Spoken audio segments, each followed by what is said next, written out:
Welcome back to Building Character, where we figure out how to play as your favorite fictional characters in Dungeons & Dragons. Remember to vote in the poll in the top right corner of the video, and like and subscribe for better family heirlooms next time you play. Maybe. Today we're building the slyest of Coopers, Sly Cooper, from the video game series Sly Cooper. Honestly, since there isn't a raccoon race, we should probably be making Bentley, but here we are. Also, if you want Murray to get built, you gotta pressure the people at WotC to make them make GIF a playable race. Please don't actually do that. But if you have to, just don't tell them I was the one who told you to do it.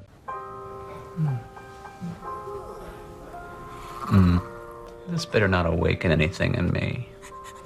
Let's start off with our goals for this build. First, we'll get quick and nimble when we need to be so we can float through the air and climb up pipes. Next, we need a cane, but not an ordinary cane. We need a cane that will hit like a jackhammer attached to a steamroller. Finally, we need to disappear completely, fully blending in with the shadows. For stats, we'll be using the standard point array from the player's handbook. Roll for stats if you want. We obviously won't need any multi-classing requirements for this pure thief build, but maybe make sure that your wisdom and dexterity are both okay, just in case. Dexterity will be number 1. Raccoons are known for being the most graceful and elegant of God's creatures. Charisma next. You and Carmelita are the Lola Bunny of the 21st century. Wisdom after that. Slinking around in the dark requires sharp eyes. Follow that up with intelligence. If you want to learn from the Thievius Raccoonus, you have to be able to read it. Strength is a bit low, but jumping is tied to it, so I don't want to dump it, which means Tulak is breaking a general rule here and dumping Constitution. Hey, you get hit 3 times and you're dead, so it kind of makes sense. Like I mentioned in the intro, there is not a raccoon race at the moment, so instead we'll go with a Tabaxi, which is furry and a little bit too tall. Actually, you're like a foot shorter than Murray, who's a hippo, so it kind of works. You get +2 dexterity and +1 charisma, 60 feet of dark vision. It's probably good for someone who only works at night. Feline agility to double your movement speed for 1 round, but you can't use it until you take a round off of moving, perhaps waiting patiently on a spire. Your cat's claws let you deal 1d4 plus your strength modifier in slashing damage with your unarmed attacks, and you have a climbing speed of 20 feet.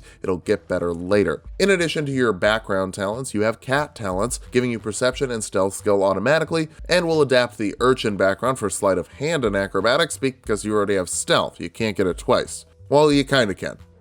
No spoilers. We'll kick things off as a rogue and probably finish it as a rogue because obviously thief is the perfect subclass for you. Anyway, you get 4 skills from the rogue list. Investigation, persuasion, athletics, and deception will give you 8 skills total, which feels about right for a master thief. Gosh, I cannot wait to use the thief subclass for this. It's gonna be so fun. You get expertise in 2 skills of your choice, basically letting you get double stealth by adding double your proficiency to skill checks with it, and I'll say sleight of hand. There's also Thieves' Cant, which lets you read a secret language of rogues. Normally I kind of don't talk about this because I don't really talk about languages in these builds, but your family literally wrote the book on thieving. It's kind of important. Finally, you get Sneak Attack, the ability that makes rogues tick all the way down the line, letting you add an extra d6 of damage when you have advantage on an attack roll or an ally within 5 feet of the target, as long as you're using a ranged or finesse weapon, which your cane is not. Cane is bludgeoning damage, and there isn't a finesse weapon that uses bludgeoning. Oh no. Okay, I need a second to think, but while I'm thinking, let's go to level 2 of Rogue, because I'm sure we're still going to be doing a 1 to 20 thief build. Second level Rogues get Cunning Action, letting you dash, disengage, or hide as a bonus action. See, that is in character for Sly. He's very quick and very stealthy. I can't really get over this cane issue, though, if I'm being honest. Maybe we could, reflavor a Scimitar, but that wouldn't feel right. And Thief Rogues can't go invisible. We'd have to go Arcane Trickster for that, and the rest of that subclass is all about Mage Hand, which Sly Cooper doesn't do. Everyone stay calm. I am going to figure this out. Bouncing over to Monk. Yes, it's a monk. I use monk a lot, but martial arts, and more specifically monk weapons, are the closest we're going to get to a cane that uses dexterity, because you can use any simple weapon with your dexterity to be a monk weapon, as long as it's not two-handed or heavy.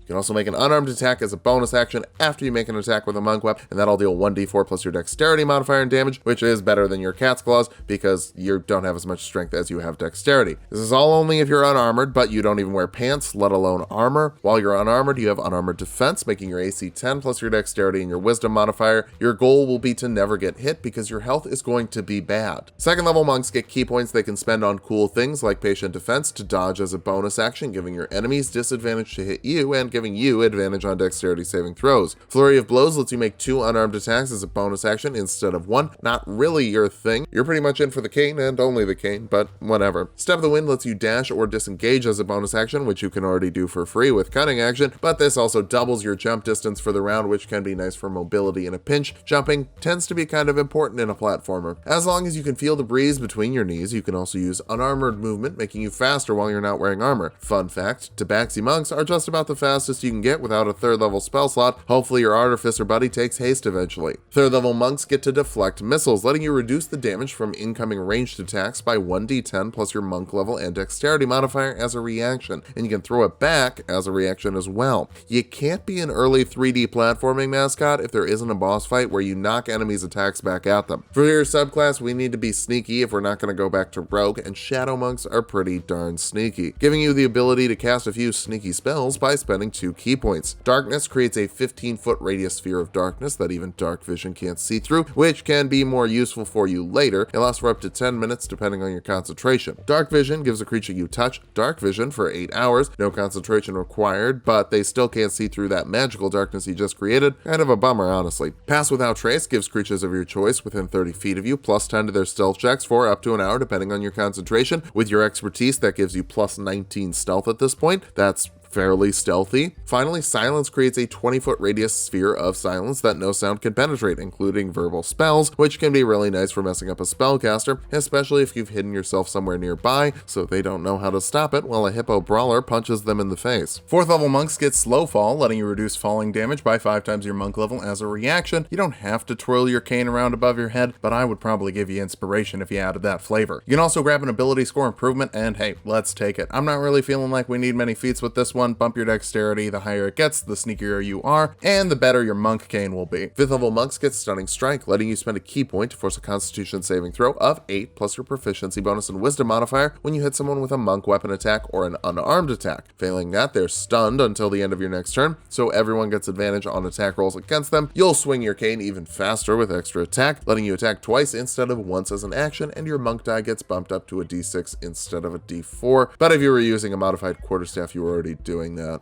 So punches are better. Speaking of your punches being better, 6th level monks get Key Empowered Strikes, making your unarmed attacks magical in terms of overcoming resistances, which isn't really a Sly thing, but Shadow Step kind of is, and it's cool as hell. It lets you use your bonus action to teleport 60 feet from one area of darkness or dim light to another area of darkness or dim light. Remember, you have a way to make your own darkness if you're in a pinch. You also get advantage on your next melee attack before the end of your turn, which would give you sneak attack if your cane could be a sneak attack thing. That still really bugs me. 7th level monks get Stillness of Mind, letting you remove an effect of charming or frightening as an action. You're fighting a steampunk eagle owl hybrid thing that's killed all of your relatives. That's scary. Evasion lets you dive out of the way just in time, meaning that you'll take half damage on a failed dexterity saving throw and no damage on a successful one. 8th level monks get another ability score improvement. Round up your dexterity and your wisdom to get +2 to your AC at this level and become very difficult to hit. I mean, it actually wouldn't be any better than if you just wore studded leather, but there's room for improvement. We'll get there. 9th level monks get unarmored movement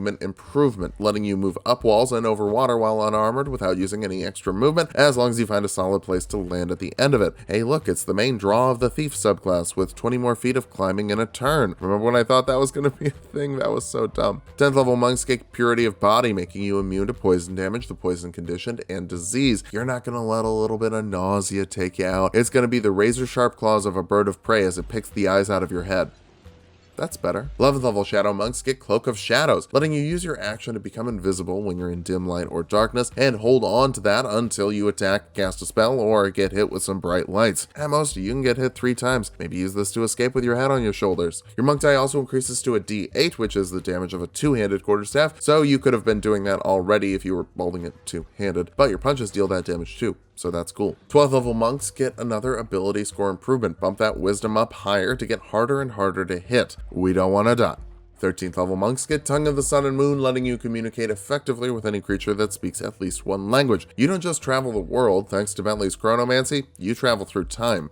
Being able to talk to things is pretty useful. 14th level monks get Diamond Soul, giving you proficiency with all saving throws. Hopefully this helps you keep the damage off. You really can't stand to take that much. 15th level monks get timeless body, meaning you no longer feel the effects of age. There currently aren't any Sly Cooper games on the PS4, but you know what would be a sick way to kick off the PS5? Sly Cooper in the style of Logan. This is a grizzled, mature, bloody, M-rated journey into the very soul of Sly Cooper. Ghost of Tsushima looks pretty cool though. 16th level monks get our last ability score improvement, get that wisdom up as high as possible. Remember, if you play the game right, you don't have to get hit. 17th level shadow monks become opportunists, letting you make an attack against an enemy as a reaction after they've been hit by someone else. The Cooper gang runs deep. After Murray gets hit, Sly gets hit, then Murray, then Sly. Then like 4 combos later, Bentley will show up and he'll be tired. Let him rest. You and Murray can keep the combo going.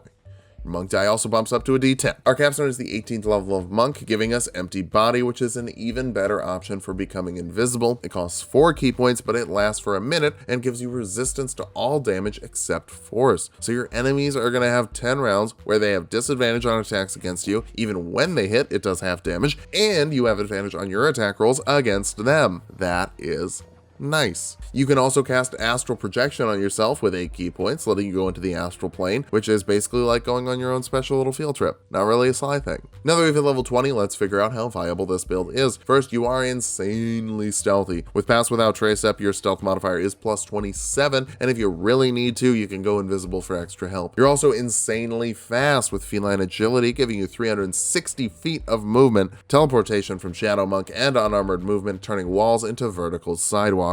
Finally, you can attack fast and furious with extra ways to make opportunity attacks and martial arts speed to attack like a rabid animal because you kind of are one. For weaknesses, you probably have less than 100 HP, which means that if someone has power word kill and you're within range, you die. No stealth is going to save you from that. You've also got limited key points, with 4 key points going to get your empty body on, and presumably another one for patient defense or one of your spells costing you 2. You're going to run out kind of quickly. Finally, not getting sneak attack from Rogue kind of makes the investment in it not all that worthwhile.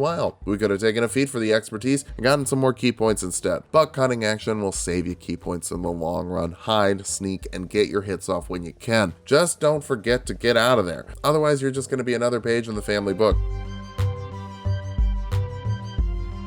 Thanks for watching. If you like the video, subscribe for more. We make 2 builds every week. Be sure to vote in this week's poll for your favorite Soul Calibur character. Your options are Nightmare, Ivy, or Voldo. And come back Thursday for absolute chaos.